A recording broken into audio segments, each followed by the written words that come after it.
Each week, someone will be holding court with Justin Gimelstob.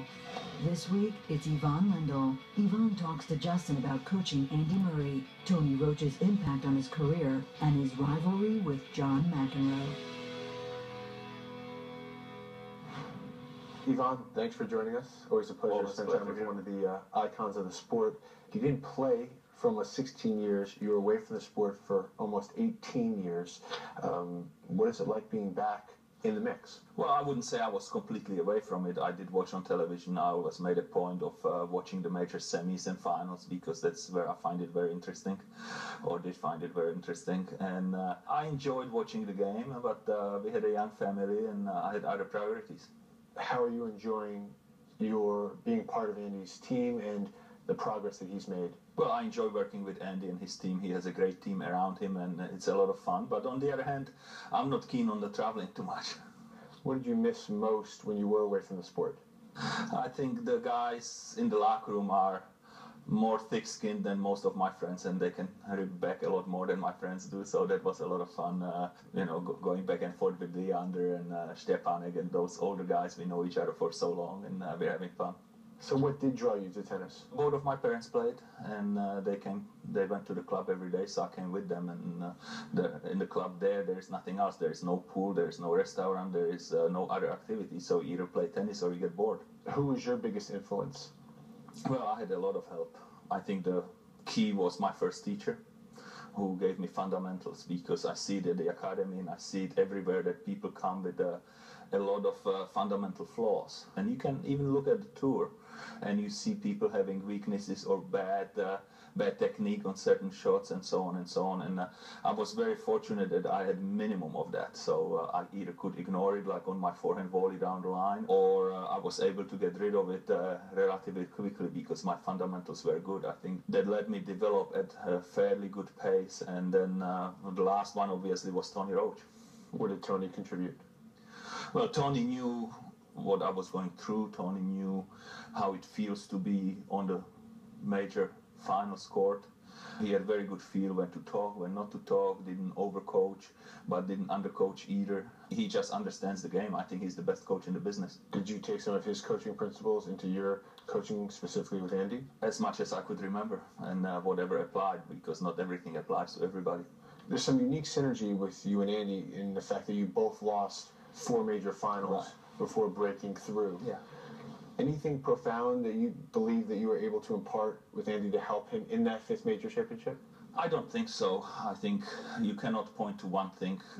You just put the whole package together and let it take care of itself. That's how I look at it. And, he could have won the 4th one, or he could have won the 6th one.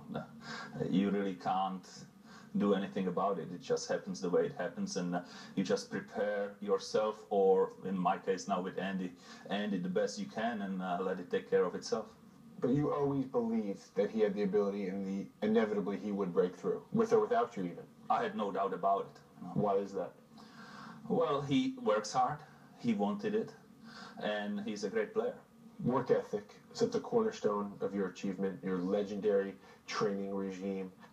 Do you believe that you changed the game in the physicality you brought to it? I think every top player changes the game in some ways. I think if you want to look at Heat or Lever or anyone, they change the game in some ways. And yes, I always thought that you have to improve on things where you're not so good and take advantage of the things you're good. And physicality was one of the things I wasn't so good at first, and then I became extremely good at it. And whether it changed the game or not, I think it moved it forward. You can see it in all the sports that physicality actually moves the sports forward. But in all the sports, athletes will find a way, the top athletes will find a way to use all the equipment, all the rules, all the conditions around them to their best advantage, and physicality was one of my things. Do you believe that your consistency was underrated and your legacy a bit underappreciated? I don't know. I never worry about that. I think the consistency was something why I was successful. but also where it hurt me a little bit, because I played at fairly high level at all times, but raising the level was difficult. I wouldn't dip down too much, but I couldn't raise it too much either. If somebody less consistent came and raised their level and played very high level, I had trouble with that. Which player from a different generation would you like the opportunity to play against? Rod Laver. Why? I think it comes to the question, who is the greatest of all times, and I have never seen Rod Laver play live. I have seen him first time I have seen a tennis match I can recall. He played Tony Roach at Wimbledon, and I watched that match at home on black and white TV screen about 2 inches big.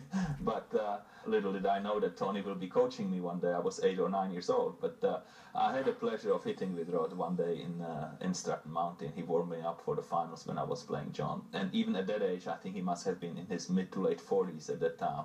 It was an amazing experience, and I just would love to get on the court with Rod and duke it out and get beat most likely, but I would like to see him. More Holding Court with Justin and